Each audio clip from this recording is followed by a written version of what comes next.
صاحب اور صاحبات، مجھے لندن میں بارہا یوسفی صاحب کی صحبت نصیب ہوئی اور ہر بار یہی اندازہ ہوا کہ ان کا مطالعہ کتنا وسیع ہے اور ان کی سوچ کتنی گہری ہے۔ ہم سب اور ان کے بے شمار چاہنے والے ان کو مزاح کے فن کا بادشاہ سمجھتے ہیں، اور واقعہ یہ ہے کہ ہم عہد یوسفی ہی میں جی رہے ہیں۔ لیکن اگر آپ ان کی تحریریں غور سے پڑھیں تو پتہ چلتا ہے کہ تاریخ، ارتقاء، سماجیات اور ان سے متعلقہ جتنے مسائل ہیں ان پہ بھی وہ بہت گہری نظر رکھتے تھے۔ اب ترجمے کے مسئلے کے بارے میں وہ لکھتے ہیں، اپنی زبان میں کسی دوسری زبان بولنے اور لکھنے والے کی بات کسی تیسرے شخص تک بیان ہی اور بجنس ہی پہنچانا اور کمال ترسیل کی داد وصول کرنا نہ صرف جوئے شیر لانے بلکہ خودکش کوہکن فرہاد کو آلائے خودکشی یعنی خون آلود تیشے سمیت اٹھا لانے کے مترادف۔ کسی دانا کا قول ہے جو ترجمے اور ہر ترجمے کی دشواریوں پر صادق آتا ہے، when it is faithful it is not good and when it is good it's not faithful۔ اس نکتہ دان کی خوش بیانی کی داد دینے کے بعد عرض ہے کہ مجھے تو ایسا لگتا ہے کہ اس دانا نے ترجمے کے ساتھ ساتھ اپنی محبوباؤں کے لچھن بھی بیان کر دیے ہیں۔ بات تو سچ ہے مگر بات ہے رسوائی کی۔ ترجمہ اگر منظوم بھی ہو تو یہ دشواری دوگنا ہو جاتی ہے۔ یہ تو ایسا ہی ہے جیسے کسی سوا رفتار گھوڑے کی ٹانگ کسی ہرن کے ساتھ باندھ دی جائے اور حکم دیا جائے کہ اب دوڑو، ذرا زقن لگا کر دکھاؤ۔ بات دراصل یہ ہے کہ ہر زبان کا اپنا ذائقہ اور خوشبو ہوتی ہے۔ ذرا غور تو کیجئے، کیسی عجیب بات ہے کہ کسی بھی زبان میں ذائقے اور خوشبو کو بیان کرنے کے لیے 7-8 سے زیادہ صفات نہیں ملیں گی۔ مثال کے طور پر ہم چمیلی، موتیا اور مشک کی خوشبوؤں اور ان کے باہمی فرق کو کن الفاظ اور کن صفات کے حوالے سے بیان کریں گے؟ ترجمے میں کچھ اسی نوع کے چیلنج کا سامنا کرنا پڑتا ہے۔ بالکل اسی طرح ہر زبان کا اپنا آہنگ، اپنا انگ، اپنا ٹھاٹھ، اپنا ماضی اور روایات، اپنی تلمیحات، محاکات اور تعلیقات ہوتی ہیں جن کے مترادفات اور متبادلات دوسری زبان میں تلاش کرنا دونوں زبانوں کے ساتھ سراسر زیادتی ہوگی۔ شیکسپیئر کے کھیل اینٹونی اینڈ کلیوپیٹرا کے ڈرامے کے دوسرے ایکٹ کے دوسرے سین میں ان لاسانی اور لافانی مصروں کو پڑھتا ہوں جن میں شیکسپیئر اپنے اور ایلزابیتھن ڈکشن کی ساری لطافتیں اور بلاغتیں اس مرد افغن سائرہ اور بے بدل کوٹیزان آف جینیس پر نشاور کر دیتا ہے۔ Age cannot wither her, nor custom stale her infinite variety. Other women cloy the appetites they feed, but she makes hungry where most she satisfies. For vilest things become themselves in her, that the holy priests bless her when she is riggish. یہ ناقابل ترجمہ ہے۔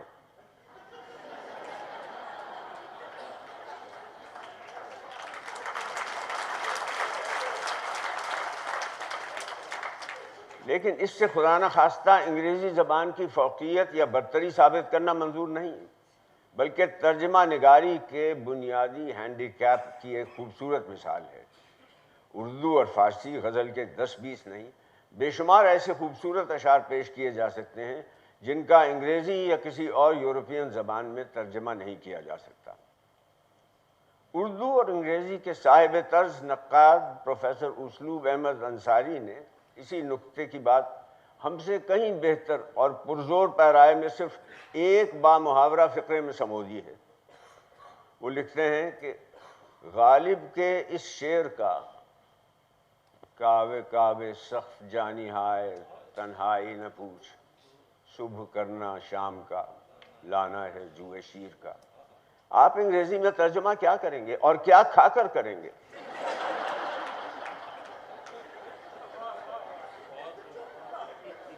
شاعری کا ایک زبان سے دوسری زبان میں ترجمہ کرنا دشوار اور شکیب طلب ہی نہیں بلکہ ناممکنات میں سے ہے۔ انگریزی میں ترجمہ تو بہت دور کی بات ہے، ہم تو دیوان غالب کے پہلے ہی یعنی کعوے کعوے والے شعر کی اردو میں ڈھنگ سے تشریح بھی نہیں کر سکتے، کعوے کعوے کرتے ہی رہ جائیں گے۔ غالب کے اشعار کو چھوڑیے، ہم تو پروفیسر اسلوب کے کٹیلے فقرے کیا کھا کر کریں گے کا انگریزی میں ترجمہ what will you eat before translating it یہ ترجمہ کر کے اپنی بھد اڑوانا نہیں چاہتے، پھر تو کچھ کھا کے سو جانے کو جی چاہتا ہے۔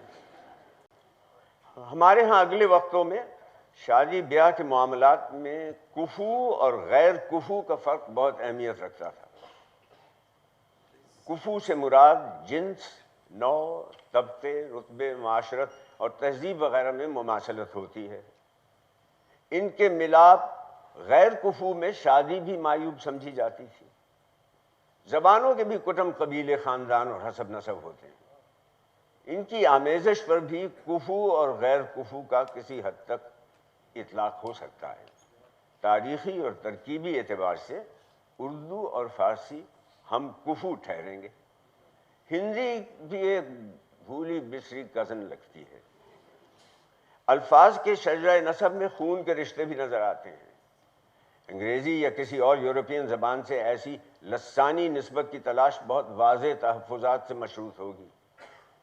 شیکسپیئر کے لافانی ڈرامے اپنی جگہ، بلند و برتر جگہ، عصر حاضر کی بذات اور دسترس سے باہر اور بالا تر جگہ، لیکن گستاخی معاف اینگلو سیکسن صوت و آہنگ کے ساتھ راگ درباری کا تال میل یا غزل کا سنجوگ انمل بے جوڑ اور غنا بج جبر کی زد میں آ سکتا ہے۔ خیر شیکسپیئر تو 7 سمندر پار لندن میں بیٹھا ڈرامے لکھ رہا تھا، لیکن ذرا غور تو کیجئے دلی تا لکھنؤ کتنا سا فاصلہ ہے، وہ بھی صدا سے اور دونوں کی بلا سے ناقابل عبور رہا ہے۔ روایت ہے جو اگر غلط بھی ہے تو سچ پر ضرور دلالت کرتی ہے کہ میر صاحب کو جب لکھنؤ میں حسب دلخواہ داد نہ ملی تو ان نے لکھنؤ والوں سے کہا کہ میری شاعری وہی سمجھ سکتا ہے جس نے دلی کی جامع مسجد کی سیڑھیاں دیکھی ہوں اور وہاں کی زبان سنی ہو۔ یہ بھی عرض کرتا چلوں کہ شجرہ نسب کی شاخوں پر اب ڈال کے پکے بزرگوں کی بجائے بینک بیلنس اور پلازے لٹکتے ہیں۔ شجرے کی انہی زردار اور زردان لٹکنوں کو دیکھ کر شادی بیاہ کے رشتے طے کیے جاتے ہیں، اور اب یہی پیمانہ اور معیار نجابت و توقیر ٹھہرا ہے۔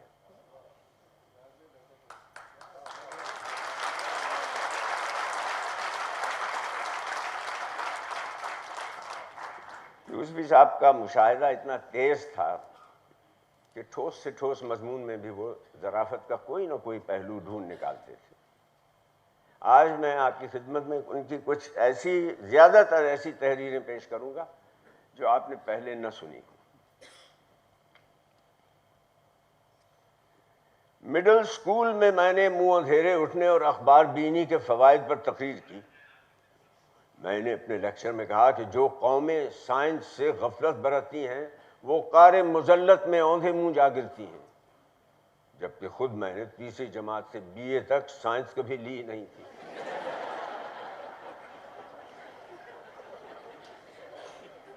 سوالات کے دوران ایک ذہین لڑکے نے پوچھا کہ یہ قعر مذلت کہاں واقع ہے اور قومیں اس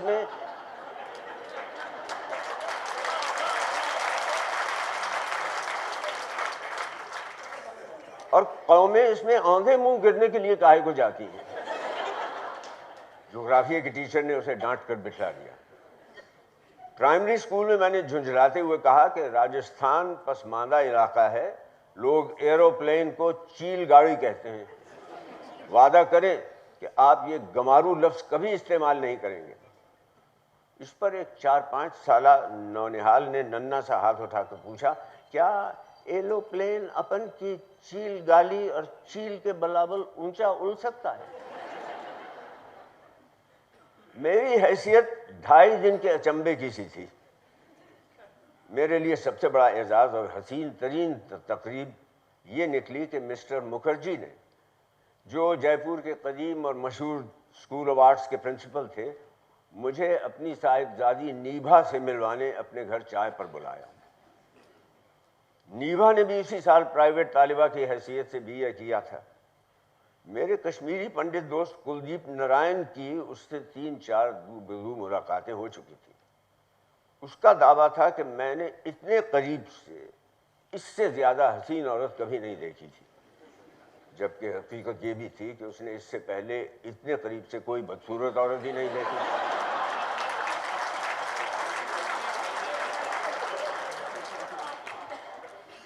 ایک دن کہنے لگا کہ ہنستی ہے تو دائیں گال میں ڈمپل پڑتا ہے. میں نے جل کر کہا, وہ تو کبھی کبھی میرے دائیں میں بھی پڑ جاتا ہے. بولا, ہاں دیکھا ہے, وہ ڈمپل نہیں ڈینٹ دکھلائی دیتا ہے. جب تم روحانسے ہوتے ہو, جو کہ اکثر ہوتے ہو, تو صاف نظر آتا ہے. نیبھا بہت حسین ہے, ذرا پلمپ سائڈ پر ہے, بکسم بیوٹی اسی کو کہتے ہیں. غضب کی ڈانسر ہے.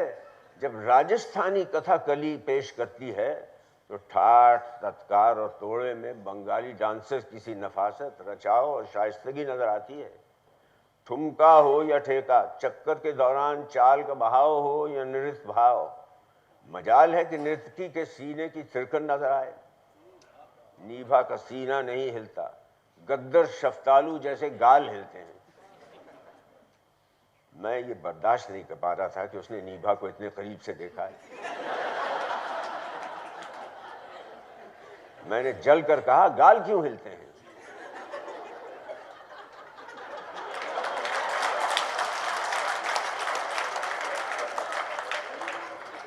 بولا, اس لیے ہلتے ہیں کہ گالوں کو تو انگیا کرتی نہیں پہنائی جا سکتی. کیا سمجھے؟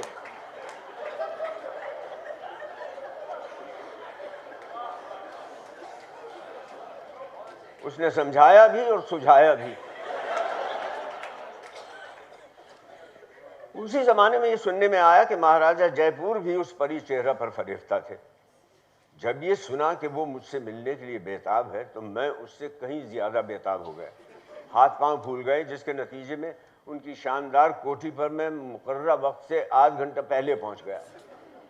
مکھرجی صاحب بہت شفقت سے پیش آئے. نیبھا نے بھی بڑی گرم جوشی سے مصافحہ کیا تو مجھے محسوس ہوا کہ اس کا ہاتھ گرم ہے اور میری ہتھیلی بھیگی بھیگی سی ہے. اس نے اپنی خوبصورت آٹوگراف بک میں دستخط کروائے. میرے دستخط پسرتے ہی چلے گئے اور آٹوگراف بک کو الانگ گئے. میں نے اس سے پہلے کسی جوان بھری پوری ایسی اوسان خطا کر دینے والی اور جوان خون اونٹا دینے والی لڑکی کو نزدیکی سے نہیں دیکھا تھا. میرے دوست احسان الحق راسخ حیدرآبادی تو ایسی صورتحال کو قربت قریبہ کہتے ہیں, یعنی قربت قریبہ. وہ کہتے ہیں جو دل پہ 1000 خرابی لاتی ہے. مجھے اس کا ذاتی تجربہ ہوا. وہ اس طرح کہ چائے سے پہلے میں نے سموسہ اٹھانے کے بجائے بے دھیانی میں اپنی انگلیاں دہی بڑے کے پیالوں میں ڈال دی. اس کی وجہ ظاہر ہے.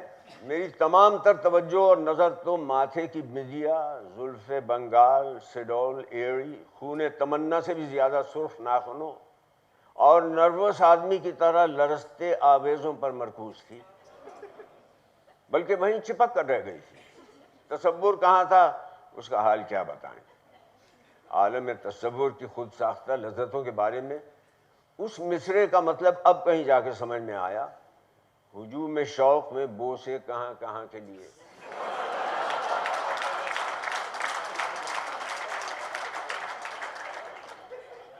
کہاں کہاں کی بجائے جہاں تہاں پڑھا جائے تو مصرع اور ہی مزہ دے گا.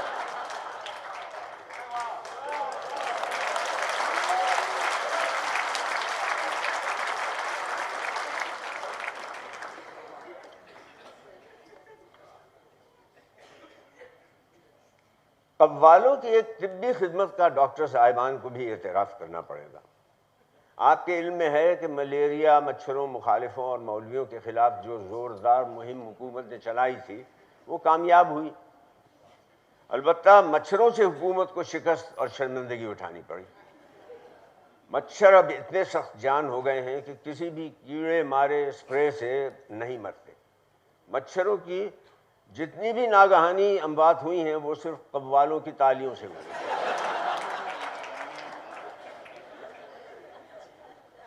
قوال خدا نخواستہ ڈاکٹر بن جاتے تو اپنی آزادی سے ہاتھ دھو بیٹھتے۔ قوال حضرات کو کھلی چھوٹ ہے کہ امیر خسرو کے کلام میں داغ دہلوی کے شعر کا پیوند اس طرح لگائیں کہ امیر خسرو اور داغ دہلوی دونوں چھپ جائیں۔ یہاں ایک تازہ بتازہ واقعہ ہونے کے لیے کل بلا رہا ہے۔ ہوا یوں کہ ایک بے سرا گلوکار بڑی اچھی غزلوں کی ریڑ مار رہا تھا، اور جیسا کہ آج کل کا فیشن سا بن گیا ہے، بیچ بیچ میں اپنی ہی خوبیوں اور نزاکتوں پر اپنا ہی سر دھنتا اور تبصرہ کرتا جاتا تھا۔ اس ظالم نے گانے کی ایسی انوکھی طرز ایجاد کی تھی کہ بڑے سے بڑے شاعر کا اچھے سے اچھا شعر بالکل لغو اور پوچھ معلوم ہونے لگتا ہے۔ اس محفل میں احمد فراز بھی تشریف فرما تھے۔ انہیں مخاطب کرتے ہوئے کہنے لگا، فراز صاحب اب میں آپ کی غزل گاؤں گا۔ بات یہ ہے کہ اب میں صرف زندہ شاعروں کا کلام گاتا ہوں۔ فراز صاحب نے فرمایا، جی ہاں، مروں کو کیا مارنا۔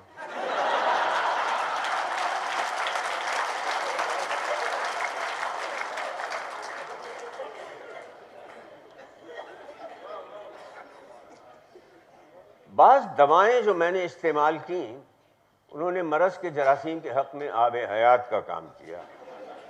میرے خسر صاحب قبلہ نے جو نہایت ثقہ، متقی اور پرہیزگار بزرگ تھے، مجھ سے از راہ شفقت کہا، میں تمہیں ایک حکیم صاحب کو دکھانا چاہتا ہوں۔ یونانی طریقہ علاج میں آزمانے میں کوئی حرج نہیں۔ میں نے اپنے طور پر حکیم صاحب کے بارے میں معلومات کی تو بہت اچھی رپورٹیں ملی۔ مثلا ایک صاحب نے کہا کہ وہ مریض کا حال بالکل نہیں سنتے، نبض پر ہاتھ رکھتے ہی مرض کی ساری کیفیت اور مریض کے تمام کرتوت بیان کر دیتے ہیں۔ انہوں نے بتایا کہ میری نبض پر ہاتھ رکھتے ہی انہوں نے کہہ دیا کہ ران پر ایک داد ہے، ناک کی ہڈی ٹیڑھی ہے، 3 دن کا قبض لیے پھر رہے ہو۔ ہمیں تو ان کی طبابت میں صریحاً علم غیب کی ملاوٹ نظر آئی۔ دوسرے صاحب نے کہا کہ نبض سے پہلے وہ قارورہ دیکھتے ہیں اور قارورے پر ایک اچٹتی نظر ڈالتے ہیں، مریض کی تنخواہ اور بچوں کی تعداد کا بالکل صحیح اندازہ کر لیتے ہیں۔ وہ بہت بد دماغ بتائے جاتے تھے۔ انہوں نے اس خاکسار کا قارورہ دیکھا اور بڑے معنی خیز انداز میں کہا، پھر نبض دیکھنے کے لیے ہاتھ بڑھایا۔ میں نے دایاں ہاتھ پیش کیا اور بائیں کو ڈر کے مارے پتلون کی جیب میں رکھ لیا۔ دایاں ہاتھ چھوڑ کے کہنے لگے، بایاں نکالو۔ نبض پر ہاتھ رکھے ہی اس طرح اچھل پڑے جیسے ہمارا ہاتھ شوک مار رہا ہو، اور اپنا سر پکڑ کر بیٹھ گئے۔ قبلہ کو مخاطب کرتے ہوئے فرمایا، میں صاحبزادے کے ساتھ تخلیہ چاہتا ہوں، آپ ذرا دوسرے کمرے میں انتظار فرمائیے۔ یہ سنتے ہی میرے بزرگوار خسر کا چہرہ سرخ اور میرا زرد ہو گیا۔ وہ انتظار کرنے کی بجائے تیز تیز قدموں سے گھر واپس چلے گئے۔ حکیم صاحب نے دوبارہ نبض دیکھی، پھر کلائی پکڑ کے مجھے کھینچا اور میرا کان اپنے منہ سے اتنے قریب لے آئے کہ حقے کی نئے میرے نتنے میں داخل ہوا چاہتی تھی۔ انتہائی رازدارانہ سرگوشی کے انداز میں فرمایا، جگر کا فعل خراب ہے۔ میرے وہم و گمان میں بھی نہ تھا کہ جگر کی مبینہ خوش فعلی اس طرح باعث روسیائی بنے گی۔ میں حکیم صاحب سے الجھنے لگا کہ جناب والا مجھے معدے کی تکلیف ہے، اینڈوسکوپی کرا چکا ہوں۔ فرمایا، بایوسکوپی اپنی جگہ، مگر قارورہ کچھ اور کہتا ہے۔ انہوں نے نسخہ لکھ کر میرے ایک ہاتھ میں قارورہ اور دوسرے میں اسی کے ہم رنگ عرق بادیان کی ایک بوتل تھما دی، تو میں نے تقریباً روحانسو ہو کر کہا کہ اگر صرف میرا جگر ہی خراب تھا تو آپ نے میرے خسر کو کیوں علیحدہ کمرے میں بیٹھنے کو کہا؟ آپ کا میرے حال پر کرم ہوگا اگر آپ ان کو کم از کم یہ بتا دیں کہ میرا صرف جگر خراب ہے.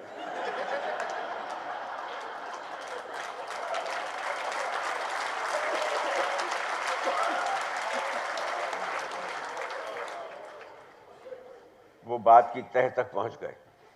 اینک اتارتے ہوئے کہنے لگے برخوردار میں نسخے لکھتا ہوں, چال چلن کے سرٹیفکیٹ نہیں دیتا.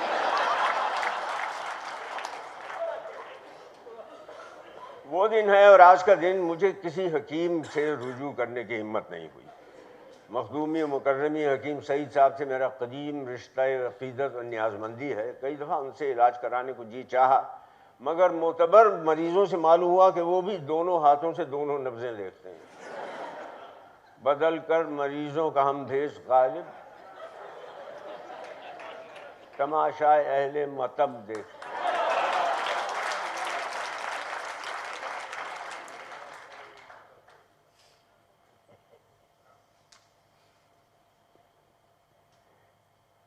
شان الحق حقی صاحب کی آکسفورڈ انگلش اردو ڈکشنری بلا شبہ مستند ترین اور جدید ترین ڈکشنری ہے. مطالب کی وضاحت انہوں نے آسان اور عام فہم زبان میں کی ہے. کسی جگہ بھی علمیت بگاڑنے کی کوشش نہیں کی گئی, مشکل کو مشکل تر بنانے کی کوشش نہیں کی. اس پٹ فال سے تو انگریزی زبان کے بابائے لغت نویسی یعنی ڈاکٹر سیمیول جانسن وہ بھی اپنے قاری کو اور خود کو نہ بچا سکے. ان کی ڈکشنری میں نیٹ یعنی جالی اور جال کے معنی کی وضاحت انہوں نے اس زبان میں کی گئی ہے. Net anything reticulated and decussated as equal distances with interstices between the intersections.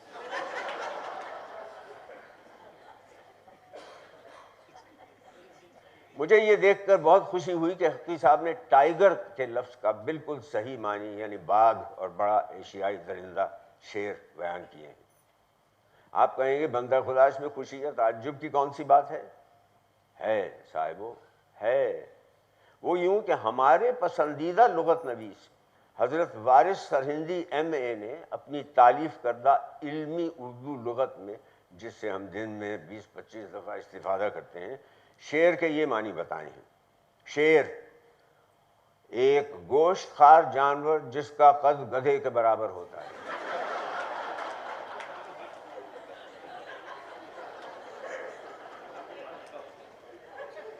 میرا خیال ہے بلکہ یقین ہے کہ فاضل مؤلف نے رواداری میں یہ معنی کسی ایسی لغت سے نقل کر دیے گئے ہیں جس کے مؤلف نے شیر تو بہت دور کی بات ہے گدھا تک کبھی نہیں دیکھا. راتم الحروف نے تعدم تحریر شیر کے برابر گدھا یا گدھے کے برابر شیر نہیں دیکھا. اس عاجز نے گدھا تو ہر شکل اور ہر روپ اور ہر بہروپ میں بہت قریب سے دیکھا, لیکن شیر سے 1 to 1 مشاہدے کا ہنوز اتفاق نہیں ہوا. عین ممکن ہے کہ آنکھ سے آنکھ ملانے کے بعد اگر بچ گئے تو اس کے قد اور اس کے جثے اور اس کے غصے کے بارے میں اپنے قیاس اور اندازے کے مطابق ترمیم اور اضافہ کر کے کچھ اعلان کر دیں. جس عزلت گزی نے کبھی شیر نہیں دیکھا اسے استاد ذوق نے شیر کو شناخت کرنے کا گر بتایا ہے. شیر سیدھا تیرتا ہے وقت رفتن آب میں. ہماری فارسی کی استعداد کسی لحاظ سے قابل رشک نہیں ہے, لہذا رفتن سے ہمیں کچھ ایسا اندیا ملتا ہے کہ شیر صرف جاتے وقت سیدھا تیرتا ہے. اب قابل غور بات یہ ہے کہ شیر کو آتے وقت اس کا شکار ہونے والے مرحومین نے ایک نظر ضرور دیکھا ہوگا, لیکن ہم نے آج تک کسی ایسے زندہ کو نہیں دیکھا جس نے شیر سے بالمشافہ ملاقات کے بعد اسے خالی پیٹ جاتے بھی دیکھا ہو. شیر ہمیشہ شیر ہو کر جاتا ہے. مرزا عبدالوہاب بیگ کہتے ہیں یہ ساری بحث فضول یہ ایکیڈیمک ہے. تمہیں آسانی سے بتائے دیتے ہیں کہ جانور اگر تمہیں پھاڑ کھائے تو جان جاؤ کہ وہ شیر ہی ہے, گدھا نہیں. شیر کے علاوہ کافی کے معنی بھی حقی صاحب نے اپنی ڈکشنری میں بالکل صحیح بیان کیے ہیں. کوئی گنجلک کوئی مگھم پن نہیں ہے. آپ کہیں گے لو اور سنو, کافی کے معنوں میں گھپلے کا کیا امکان ہے؟ ہے جناب والا، بالکل ہے۔ حضرت مہذب لکھنوی نے اپنی مستند مہذب اللغات میں کافی کو ایک ایفروڈیزیاک بیان کیا ہے۔ میں نے جان بوجھ کر ان کے اردو الفاظ نقل نہیں کیے۔ حقی صاحب نے ایفروڈیزیاک کے معنی جنسی خواہش کو ابھارنے والی دوا لکھے ہیں۔ میں جب بھی کسی دوست یا واقف کار کو کثرت سے کافی پیتے دیکھتا ہوں تو بڑی مشکل سے ان سے یہ پوچھنے سے خود کو باز رکھتا ہوں کہ آپ نے مہذب اللغات میں تو اس مشروب کے معنی دیکھ کر کثرت سے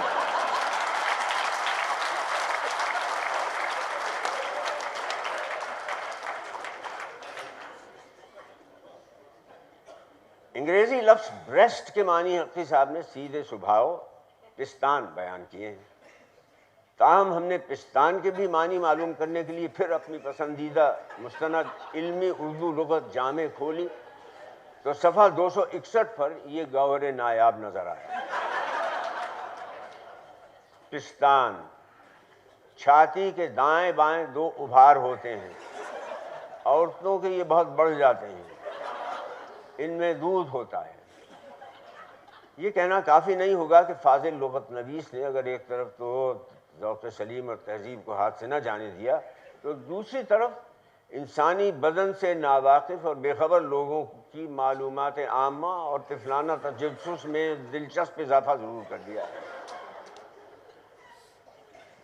یہ ذکر چل نکلا ہے تو حقی صاحب کو داد دیے بغیر نہیں رہا جا سکتا۔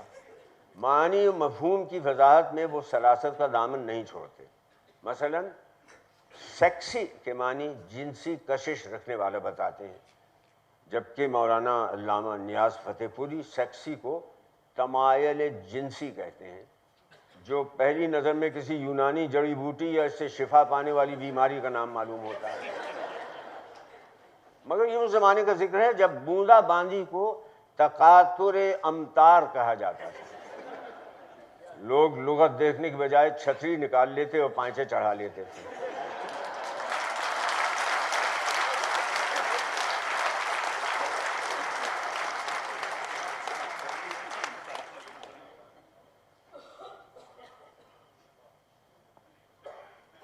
تقسیم سے پہلے کے 300-400 برسوں میں خاص کر بر صغیر کے مسلمان نے تجارت کو اپنی شان قلندری کے خلاف سمجھا، اس لیے کہ اس میں یہ اندیشہ تھا کہ ذرا سی غفلت یا لاپرواہی سے کہیں منافع نہ ہو جائے۔ چمڑے اور کھالوں کی ساری تجارت البتہ مسلمانوں کے ہاتھ میں رہی، جس کی 3 وجہیں تھیں۔ اول تو یہ انہی مرحوموں کی آخری نشانی تھی جنہیں وہ برغبت کھا چکے تھے۔ دوسرے یہ کہ ہندو اس کاروبار کو ناپاک سمجھتے تھے۔ تیسرے خوش قسمتی سے ان تاجروں کا تعلق چنیوٹ سے تھا جو دلی کے دربار سے ہنوز دور تھا۔ ان کی سوجھ بوجھ کے سامنے مارواڑی بھی کان پکڑتے ہیں۔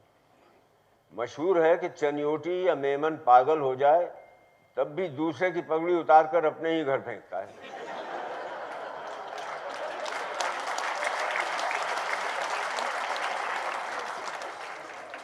فائدہ کہاں ہے ایسے پراگندہ تباہ لوگ۔ تعجب کی بات ہے کہ اردو کی داستانوں میں سوداگروں کا ذکر کہیں آتا ہے تو محض قزاقوں سے لوٹنے کے لیے، اور یہ بھی اس طور پر کہ پڑھنے والوں کی اخلاقی ہمدردی ہمیشہ لوٹنے والوں کے ساتھ رہتی ہے۔ اردو غزل میں ہمیں یاد نہیں کہ کسی شاعر نے سوداگر کو کلمہ خیر کے ساتھ یاد کیا ہو۔ ہاں، ایک نظم مثنوی زہر عشق میں سوداگر در آیا ہے، وہ بھی فقط اس لیے کہ اس کی ایک دختر تھی جو خلاف محاورہ نیک اختر نہ نکلی، مگر جس سے آگے چل کر شاعر کو ردیف اور قافیے کی چول بٹھانے کے علاوہ اور بھی بہت سے کام لینے تھے، جن میں خلوت کی ملاقاتیں، ان کے لازمی نتیجے میں خودکشی اور پان کل کے لیے لگاتے جائیں کا فریضہ بھی شامل تھا۔ جس محلے میں تھا ہمارا گھر وہیں رہتا تھا ایک سوداگر، ایک دختر تھی اس کی ماہ جبیں، شادی اس کی ہوئی نہیں تھی کہیں۔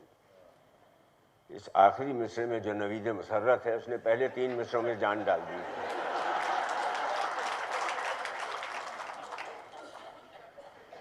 بچپن کی بات ہے، شاید اسی لیے اچھی طرح یاد ہے کہ پورے قصبہ چاکسو خرد میں تجارت بڑی بات ہے، کسی مسلمان کی پنساری تک کی دکان نہ تھی۔ سن 1933 میں مسلمانوں نے چندہ جمع کر کے سرمایہ فراہم کیا اور سہولت یار خان ریٹائرڈ سب انسپکٹر پولیس کو مسلمانوں کے محلے میں پرچون کی دکان کھلوا دی۔ اس زمانے میں کوڑیاں بھی چلتی تھیں، دھیرے کا گھی اور چھدام کے بینگن خریدتے غریبوں کو ہم نے بھی دیکھا ہے۔ سہولت یار خان کو منافع سے تو دلچسپی تھی، لیکن حساب کتاب کو مکروہ گردانتے تھے۔ دکان میں ان کی مسند تکیے، حقے اور ترازو کے سامنے آٹا، شکر، بیسن، نمک، مرچ، دالیں اور مسالے الٹی ہوئی آستین کی طرح ادکھلی بوریوں میں پڑے رہتے تھے۔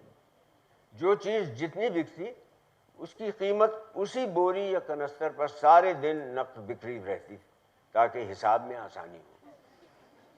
شام کو ہر جنس کی بکری کو علیحدہ علیحدہ گنتے۔ روکڑ کی میزان ٹھیک نہیں بیٹھتی تھی تو اپنا دل نہیں جلاتے تھے۔ بہی کھاتوں میں ایک نئی مد کھول دی تھی جس پر لکھا تھا بھول چوک کی لینی دینی۔ روزانہ نقدی میں جو کمی بیشی ہوتی وہ اسی کے متھے مارتے۔ ہوتے ہوتے اس مد میں کافی رقم چڑھ گئی جو تقریباً اصلی سرمایہ کے برابر تھی۔ شب برات کی صبح مرزا عبد الودود بیگ، جن کی عمر اس وقت 7 سال ہوگی، 6 پیسے کی زعفران لینے گئے۔ زعفران کی پڑیا لے کر انہوں نے سہولت یار خان کو 1 کلدار روپیہ تھمایا۔ اتفاق سے اس وقت تک زعفران کی بھی بونی نہیں ہوئی تھی اور اس کے ڈبے پر کوئی ریزگاری نہیں تھی۔ سہولت یار خان نے بندھی بنائی پڑیا مرزا کے ہاتھ سے چھین کر کہا، گوبندہ بنیے کی دکان سے خرید لیں۔ مرزا نے انگلی سے ریزگاری کی ان ڈھیریوں کی طرف اشارہ کیا جو تقریباً ہر بوری اور کنستر پر پڑی تھی۔ ارے صاحب، وہ تو آپے سے باہر ہو گئے۔ دھمکی آمیز انداز سے دوسیری اٹھاتے ہوئے بولے، مرغی کے دوسری ڈھیری میں سے ریزگاری نکال کر تجھے دے دوں تو شام کو حساب کون کرے گا، تیرا باپ؟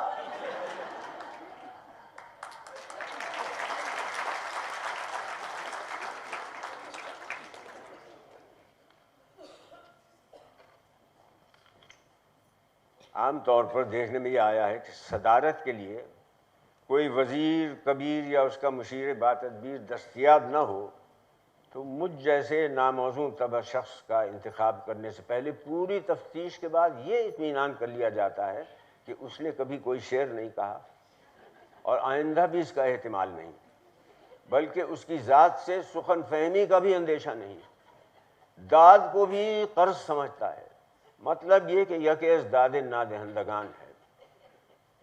ہر چند کہ یہ عاجز ان تینوں شرائط پر پورا اترتا ہے، تاہم معذرت پر بوجوہ مجبور تھا۔ چنانچہ میں نے ان عزیز فرستادگان سے عرض کیا کہ تکلف برطرف، جس محفل میں فرشی نشست ہو اس میں شرکت سے بوجوہ اعتراض کرتا ہوں۔ فرشی نشست کا اصلی لیکن مخفی مقصد یہ ہوتا ہے کہ ایک نظر میں سب کو معلوم ہو جائے کہ کون کون گٹھیا میں مبتلا ہے اور کس کس کے گھٹنوں جوڑوں نے جواب دے دیا۔ سلمان صالح بولے، نو پرابلم، ہم 4 5 6 کرسیاں لگوا دیں گے۔ ہم نے عرض کیا، میں اس کا حشر بھی دیکھ چکا ہوں۔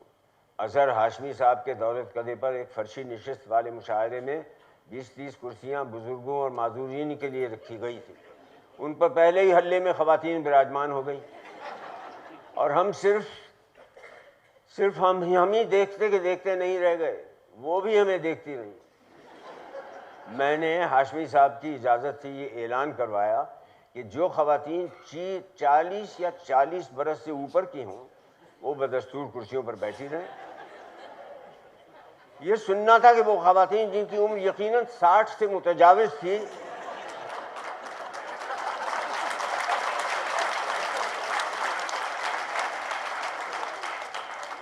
فوراً کرسی چھوڑ کر فرش پر آلتی مالتی اور جی مار کے بیٹھ گئی۔ دیر تلک میں اکیلا 40 سالہ صف میں ٹوں بیٹھا رہا۔ قیصر مرزا میری داستان سن کر مسکرائے، فرمایا تو پھر آپ بھی 2 زانوں کی بجائے 4 زانوں بیٹھ جائیے گا۔ ہم نے عرض کیا کہ میں اپنی تکلیف کو 2 سے ضرب نہیں دے سکتا۔ سلمان صالح اپنے ہاتھ کو اونٹ کے قد تک بلند کرتے ہوئے بولے تو پھر آپ خود فرمائیے کس کروٹ بیٹھیے گا؟ میں نے بیٹھ کر دکھایا تو کہنے لگے اس طرح بیٹھ کر تو گھریلو خواتین آٹا گوندتی ہیں۔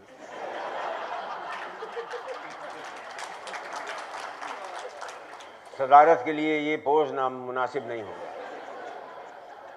میں نے پہلو بدل کر دکھایا کہ میں اس طرح پاؤں پھیلا کر بھی بیٹھ سکتا ہوں۔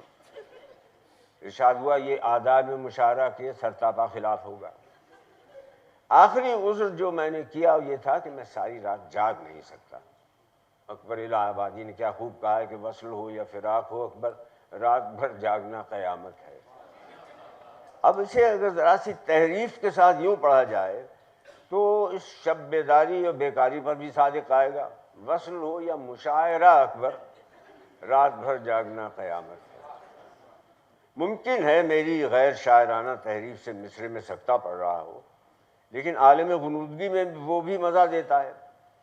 کامیاب مشاعرے میں جاگے تمام رات جگائیں تمام رات والا نقشہ ہوتا ہے۔ وصل یا شعر و شاعری سے کس روسیہ کو غرض ہے؟ لندن میں چھوٹے بڑے مشاعرے آئے دن ہوتے رہتے ہیں۔ وہاں مجھے ایک فرشی نشست والے مشاعرے میں تقریباً ساری رات صدارت کرتے اور جاگنے کا اتفاق ہوا۔ تقریباً میں نے اس لیے کہا کہ جب مشاعرہ ختم ہوا تو سورج نکلنے میں ابھی پورے 3 منٹ باقی تھے۔ ساری رات فرش پر بیٹھنے کے باعث گرم پتلون کے پائچوں میں غلط جگہ پر 2 نہایت سڈول گھٹنے مستقل طور پر بن گئے، جنہیں کروشیے کی 2 چست ٹوپیاں پہنائی جا سکتی تھیں۔ استری کے بعد یہ رسولیاں اور بھی نمایاں ہو گئیں۔ 2 دن بعد میں اس پتلون کو ڈرائی کلینرز کے پاس لے گیا اور کاؤنٹر پر کھڑی ہوئی لڑکی کو پتلون دینے کے بعد اس کو بڑے بڑے گھونگھڑے دکھا کر لجاجت سے کہا کہ پلیز یہ نکال دیں۔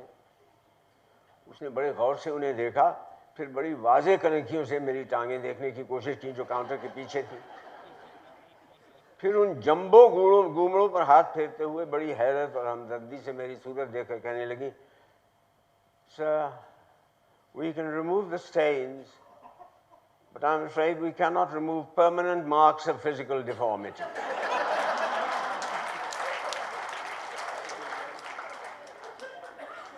مطلب یہ کہ ہم داغ دھبے تو دوست دور کر سکتے ہیں، جسمانی بدحیاتی کے آثار نہیں مٹا سکتے۔ شاعروں کی دلجوئی اور حوصلہ افزائی میں جہانگیر خان کوئی قسم اٹھا نہیں رکھتے۔ شعر جتنا خراب ہو اتنی ہی زیادہ داد دیتے ہیں، جس سے شاعر کے دل میں اور زیادہ خراب شعر کہنے کا شوق اور ولولہ پیدا ہوتا ہے۔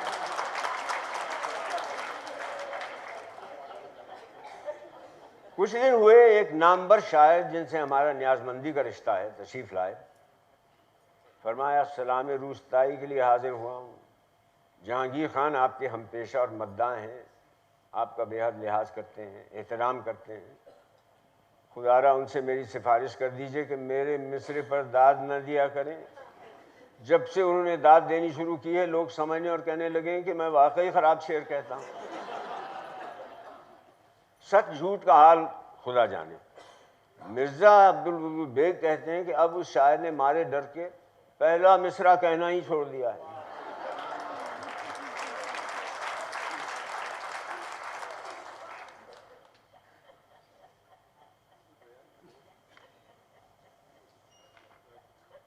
طرز تحریر میں تمام تر احتیاط کے باوجود میڈم روبینہ شاہ جہان، جنہیں سبھی میڈم کہتے ہیں، سیمینار میں ریختگی پر اپنا مقالہ خود نہیں پڑھا، اپنے ایک شاگرد رشید سے پڑھوایا اور خود پشاور میں قصہ خانی بازار میں شاپنگ کرتی رہی۔ ہمارا روح سخن تو اکثر و بیشتر اپنی ہی طرف ہوتا ہے۔ ہمارا بھی اکثر جی چاہتا ہے کہ ہمارے مضامین کے بعض جاندار اور جانہار یعنی حساس حصے کوئی دوسرا پڑھ کر سنائے۔ میدان حشر میں اگر ہمارا اعمال نامہ ہمارے بائیں ہاتھ میں پکڑایا گیا تو شرم کے مارے ہم اسے پڑھ نہ پائیں گے، ضیاء محی الدین سے پڑھوا کر سنیں اور سنوائیں گے۔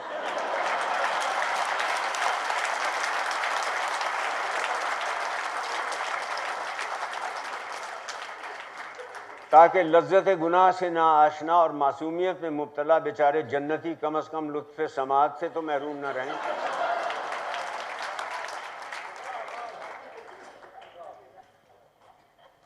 میڈم فرماتی ہیں کہ میری موجودگی میں کبھی کوئی ایسی ویسی بات کرتا ہے یا کسی کی غیبت کرتا ہے تو میں جھٹ اپنے کان لپیٹ لیتی ہوں۔ مجھے بہاولپور میں ایک تقریب میں اپنے مضامین کے چند اقتباسات پڑھنے کا اتفاق ہوا۔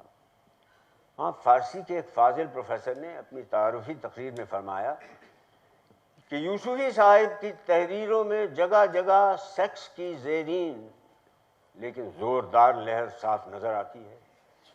بار بار ایسے مقامات آتے ہیں جن کی تشریح ہم کلاس روم میں طلباء اور طالبات کے سامنے نہیں کر سکتے، حالانکہ وہ شیطان ادبدا کے انہی فکروں کے معنی مجھ سے پوچھتے ہیں جن کے نہ صرف معنی بلکہ ترکیب استعمال میں وہ مجھ سے بہتر جانتے ہیں۔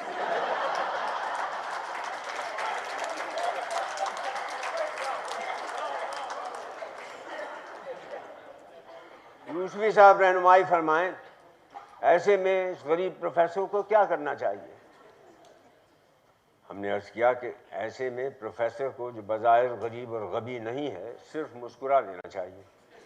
مسکراہٹ 100 بلاؤں کو ٹالتی ہے۔ مسکراہٹ وہ معنی بھی ذہن نشین کرا دیتی ہے جو متن میں نہیں ہوتے۔ آپ نے بھی یقیناً پڑھا ہوگا کہ ڈاکٹر جانسن کی بے مثل ڈکشنری پر ایک ثقہ خاتون نے اعتراض کیا تھا کہ اس میں جا بجا گندے اور فحش الفاظ آتے ہیں۔ ڈاکٹر جانسن نے جواب دیا تھا کہ محترمہ، آپ کو جا بجا وہی الفاظ مل جاتے ہیں جنہیں آپ جا بجا تلاش کرتی رہتی ہیں۔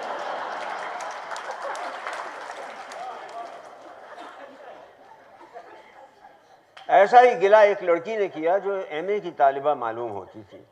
پروگرام ختم ہونے کے بعد یہ صاحبزادی میرے پاس آئیں، کچھ دیر ادب آداب اور رسمی تعریف اور ادھر ادھر کی باتیں کرنے کے بعد جانے لگیں تو بولی، سر بات چیت میں تو آپ ٹھیک ٹھاک ہیں لیکن کتاب میں بالکل لچے لگتے ہیں۔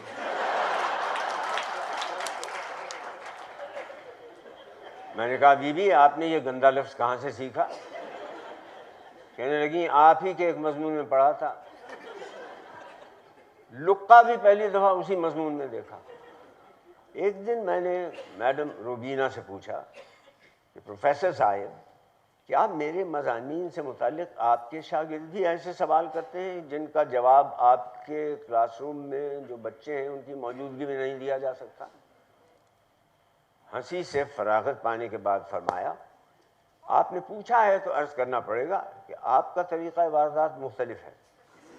آپ کا قلم بلکہ پینسل حیا کا گھونگھٹ نکال کے ناچتی ہے، مگر چھمچھماتے گھنگرو مرزا عبد الودود بیگ کے پیروں میں باندھ دیتی ہے۔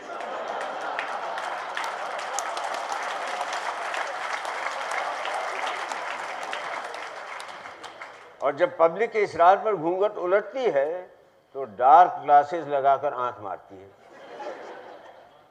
میں نے میڈم کو کان لپیٹتے تو کبھی نہیں دیکھا، لیکن یہ ضرور دیکھا ہے کہ جہاں جہاں انہیں ہمارا طرز نگارش یا کھلا ڈولا لگا وہاں انہوں نے خاکم بدہن اور زرگزشت کے گستاخ صفحے کا کان یعنی کونا مروڑ دیا ہے۔ دوران گفتگو بھی میرے کسی فقرے پر سبحان اللہ کہنے کے بعد وہ دوسرے سانس میں استغفر اللہ استغفر اللہ۔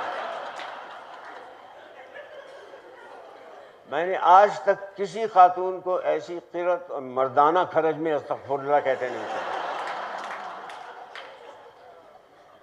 وہ کراچی آئیں تو میں نے تکلف بالائے طاق رکھ کر کہا، آپ اتنی کنفیوزڈ کیوں ہیں؟ یکسو ہو کر یا تو داد دیجیے یا لاہور پڑھیے۔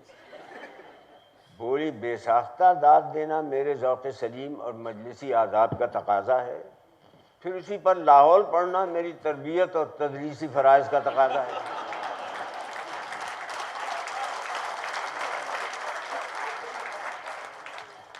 یہ کچھ لکھنے کے بعد خیال آیا کہ کان اور کونے مروڑنے یا موڑنے کی یہی رفتار رہی تو ہماری زیر تصنیف کتاب میں تو کچھ باقی نہیں رہے گا۔ ایسی ہی توڑ مروڑ سے ملتی جلتی صورتحال کے بارے میں آج سے نصف صدی پیشتر پروفیسر اندلیب شادانی نے اپنے طویل مضمون میں ریختی کا یہ چلبلا سا شعر نقل کرتے ہوئے اس کی علامتی اور متصوفانہ شرح کا مذاق اڑایا تھا۔ اگر یوں ہی توڑا مروڑی رہے گی تو کاہے کو انگیا نگوڑی رہے گی۔ جہاں تک یاد پڑتا ہے، ریختہ کے کسی رسیہ نے اس کی یہ تشریح کی تھی کہ انگیا تو محض استعارہ ہے، اس سے مراد روح کا پیران خاکی یعنی جسم ہے۔ ہم نیک و بد حضور کا سمجھائے جاتے ہیں۔ میڈم چاہیں تو کلی کر کے دل ہی دل میں استغفر اللہ کہیں، اور اس نگینے کو بھی ریختہ کے پاکیزہ اشعار کے بیاض میں ٹانک لیں۔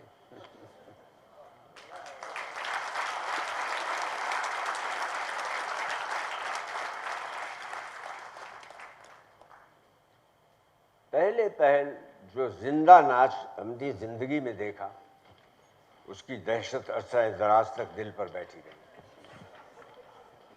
اس یادگار رقص کا اہتمام چچا جان نے ہمارے ختنوں کی خوشی میں کیا تھا۔ یہ رقص دیکھ کر ہمارا ناپختہ ذہن اس نتیجے پر پہنچا کہ آئندہ بھی رقص دیکھنے سے بیشتر اسی مرحلے سے گزرنا پڑے گا۔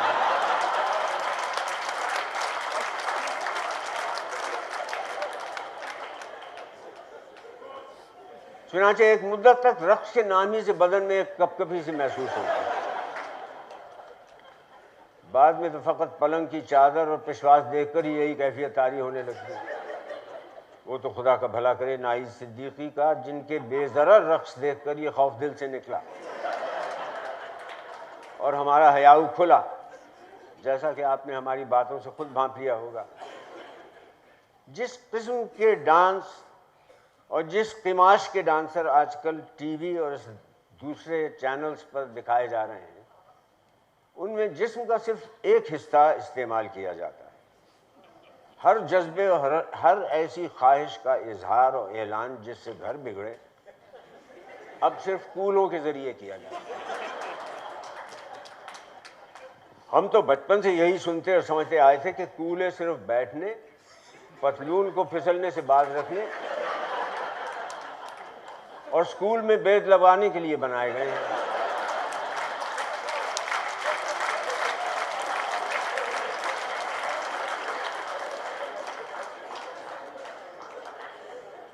اب تو یہ دیکھا کہ جذبات کی ساری سرگم کولوں سے اس طرح ادا کی جاتی ہے کہ کیا بتائیں، دل پہ چھری سی چل جاتی ہے۔ مٹکنے، مٹکانے اور ٹھمکا لگانے والی یعنی وگلنگ اور ہپ سوئنگنگ کو فنون لطیفہ کا درجہ دینے کا کریڈٹ ان تمام چینلز کو جاتا ہے۔ یہ سب اپنی جگہ، مگر ہمارے یار طرحدار مرزا عبدالودود بیگ کہتے ہیں کہ ان ڈانسرز میں اتنے کوک شاستری پینتڑے، ایسی بے حیائی، اس قدر سطر کشائی اور عریانی ہوتی ہے کہ واللہ پلک جھپکنے کو جی نہیں چاہتا۔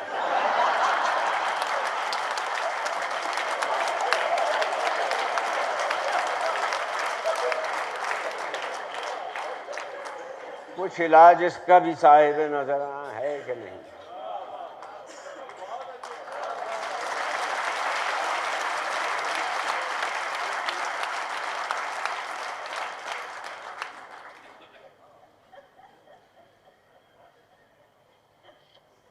اب اس کو میری سادہ لوحی کہیے یا خلوص نیت، کہ شروع میں میرا خیال تھا کہ انسان محبت کا بھوکا ہے اور جانور اس لیے پالتا ہے کہ اپنے مالک کو پہچانے اور اس کا حکم بجا لائے۔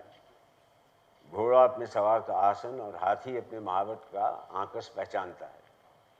کتا اپنے مالک کو دیکھتے ہی دم ہلانے لگتا ہے، جس سے مالک کو روحانی خوشی حاصل ہوتی ہے۔ سانپ بھی سپیرے سے ہل جاتا ہے، لیکن مرغیاں، میں نے آج تک کوئی ایسی مرغی نہیں دیکھی جو مرغ کے سوا کسی اور کو پہچانے،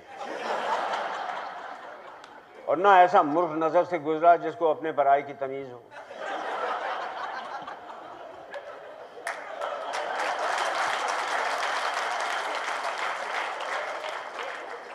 مہینوں ان کی داشت اور سنبھال کیجیے، برسوں ہتھیلیوں پر چگائیے، لیکن کیا مجال کہ آپ سے ذرا بھی مانوس ہو جائیں۔ میرا مطلب یہ نہیں کہ میں اس یہ امید لگائے بیٹھا تھا کہ میرے دہلیز پر قدم رکھتے ہی مرغ سرکس کے طوطے کی مانند توپ چلا کر سلامی دیں گے۔ یا چوزے میرے پاؤں میں وفادار کتے کی طرح لوٹیں گے اور مرغیاں اپنے اپنے انڈے سپردم بتو مائے خویش را کہتی ہوئی مجھے سونپ کر الٹے قدموں واپس چلی جائیں گی؟ تاہم پالتو جانور سے خواہ وہ شرن حلال ہی کیوں نہ ہو، یہ توقع نہیں کی جاتی کہ وہ ہر چمکتی ہوئی چیز کو چھری سمجھ کر بدکنے لگے، اور مہینوں کی پرداخت اور پرورش کے باوجود محض اپنے جبلی تعصب کی بنا پر ہر مسلمان کو اپنے خون کا پیاسا تصور کرے۔ جو حضرات عالم دنیاوی سے عاجز اور پریشان رہتے ہیں، ان کو میرا مخلصانہ مشورہ ہے کہ مرغیاں پال لیں۔ پھر اس کے بعد پردہ غیب سے کچھ ایسے نئے مسائل اور فتنے خود بخود اٹھ کھڑے ہوں گے کہ انہیں اپنی گزشتہ زندگی جنت کا نمونہ معلوم ہوگی۔ یہ سلسلہ چل ہی رہا تھا کہ ادھر ایک تشویشناک صورت یہ رونما ہوئی کہ ایک مرغ کٹ کھنا ہو گیا۔ پہلے تو یہ ہوا کرتا تھا کہ جب بچوں کو تماشا دیکھنا منظور ہوتا تو وہ مرغوں کے منہ پر توے کی کلونس لگا کر کھانے کی میز پر چھوڑ دیتے اور لڑائی کے بعد میز پوش کے داغ دھبوں کو ربڑ سے مٹانے کی کوشش کرتے، لیکن اب کسی اہتمام کی ضرورت نہ رہی، کیونکہ وہ دن بھر پڑوسیوں کے مرغوں سے فی سبیل اللہ لڑتا اور شام کو مجھے لڑاتا تھا۔ یہاں یہ بتانا شاید بے محل نہ ہو کہ مرغ کے مشاغل و فرائض منصبی کے بارے میں میرا اب بھی تصور یہ ہے کہ مرغا وہ جو مرغیوں میں کھیلے، نہ کہ مرغوں میں جا کے ڈنڈ پھیلے۔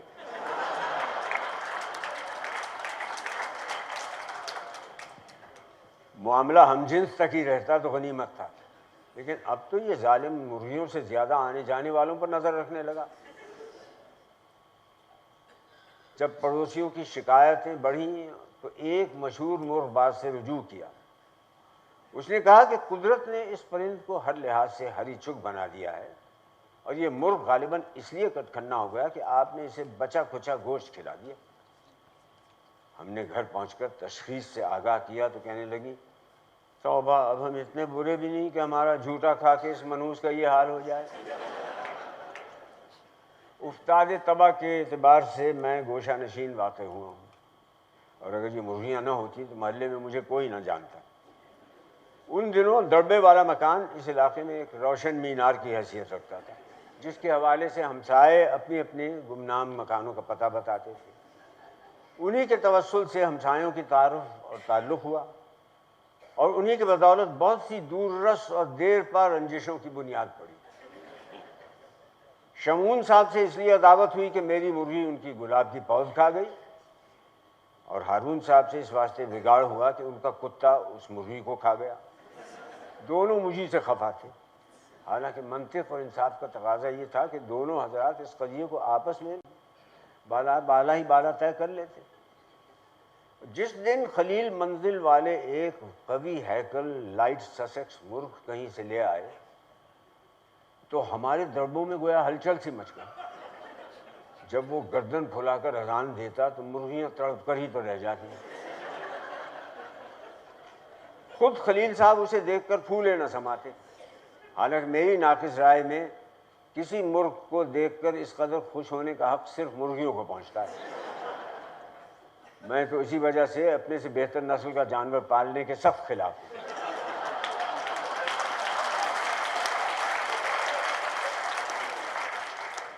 بہرحال یہ اپنے اپنے ظرف اور ذوق کا سوال ہے، جس سے مجھے فی الحال کوئی سروکار نہیں۔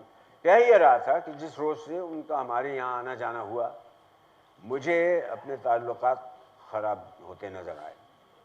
آخر ایک دن ان نے ہماری بقاولی سیاہ منارکا مرغی کی آنکھ پھوڑ دی۔ رات بھر اپنی تقریر کا ریہرسل کرنے کے بعد دوسری صبح میں خلیل صاحب کو ڈانٹنے گیا۔ جس وقت میں پہنچا کہ وہ اپنی ہتھیلی پر ایک انڈا رکھے حاضرین کو اس طرح اترا اترا کر دکھا رہے تھے جیسے ان کی ذاتی محنت اور صبر کا پھل ہو۔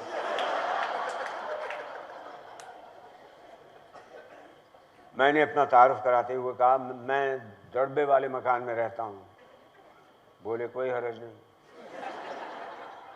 میں نے کہا کل آپ کے مرغے نے میری مرغی کی آنکھ پھوڑ دی۔ فرمایا اطلاع کا شکریہ، دائیں یا بائیں؟ حافظے پر بہت زور دیا مگر کچھ یاد نہ آیا کہ کون۔ میں نے کہا، جھنجھلا کے کہا، اس سے کیا فرق پڑتا ہے؟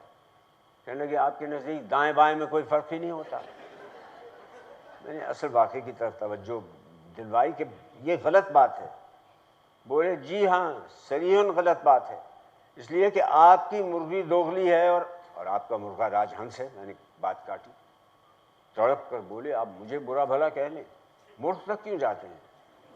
پھر ذرا دم لے کر کہنے لگے قبلہ اگر وہ راج ہنس نہیں ہے تو آپ کی مرغی یہاں آئی کیوں؟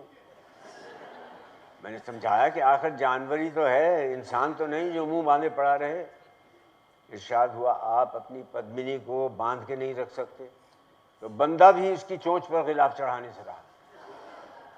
غرض یہ کہ ظلم اور زیادتی کے خلاف جب بھی ہم نے آواز اٹھائی اسی طرح اپنی رہی سہی اوقات خراب کرائی. اگرچہ بارہا رانی کھیت کی وبا آئی اور آن کی آن میں دربے کے دربے صاف کر گئی، لیکن اللہ کی رحمت سے ہماری مرغیاں ہر دفعہ محفوظ رہیں. مگر آئے دن کی رقابتیں اور رنجشیں رانی کھیت سے زیادہ جان لیوا ثابت ہوئی، اور یہ قضیہ رفتہ رفتہ یوں طے ہوا کہ کچھ مرغیاں تو پڑوسیوں کے کتے کھا گئے اور جو ان سے بچ رہیں ان کو پڑوسی خود کھا گئے. اللہ بس باقی ہوا.